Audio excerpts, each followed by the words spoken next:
네, 그럼 국방부 출입하는 김웅수 기자와 좀 더 자세한 이야기 나눠보겠습니다. 자, 오늘 북한이 쏜 미사일이 과연 뭔지 지금 다양한 분석이 나오고 있는데 정확한 건 이거 언제쯤 알 수 있을까요?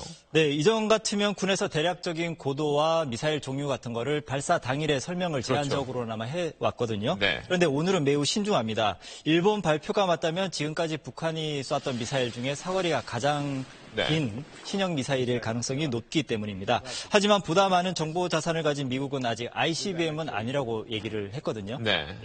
우리 군이 추가 분석이 필요하다고 한 것도 세 나라 간에 정보를 맞춰보는데 시간이 필요하다는 걸로 읽힙니다.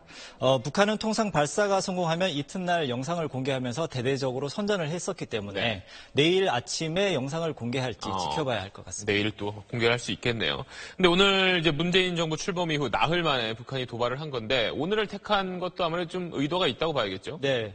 북한은 지난달에만 3번 미사일을 발사했습니다. 네. 하지만 이달 들어서는 좀 잠잠하다 했는데 어김없이 또 오늘 발사를 한 것입니다.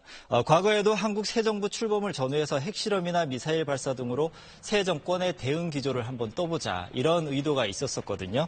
또 비핵화 진전 없이는 대화도 없다던 이전 정부하고는 다르게 이 새 정부는 제재와 대화를 병행할 수 있다는 이런 가능성을 열어두고 있는 상황이기 때문에 대남 협상에서 몸값을 높이려는 그런 의도도 있어 보입니다.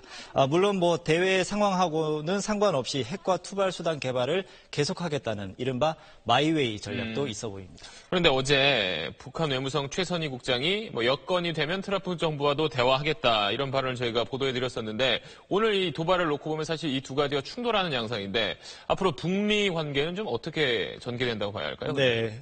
미국과 비공식 대화를 마치고 평양으로 돌아가던 최선희 국장이 여건이 되면 미국과 대화하겠다. 그랬죠. 이렇게 말한 게 바로 하루 전에 어제거든요. 네. 큰 도발이든 작은 도발이든 간에 어쨌든 이런 대화의 여지에 찬물을 끼얹은 그런 행위인 것만은 분명해 보입니다. 미국은 일단 ICBM은 아니라고 하면서 레드라인은 넘지 않은 것으로 보고 있는데 최종 분석이 중요한 것 같습니다. 미국 백악관은 일단 성명을 통해서 모든 국가가 더 강력한 대북 제재를 이행하는 계기로 삼자 이렇게 강조했습니다. 네, 아까 말했듯이 내일 북한이 뭐라고 주장할지 좀 봐야겠네요. 네. 네, 잘 들었습니다.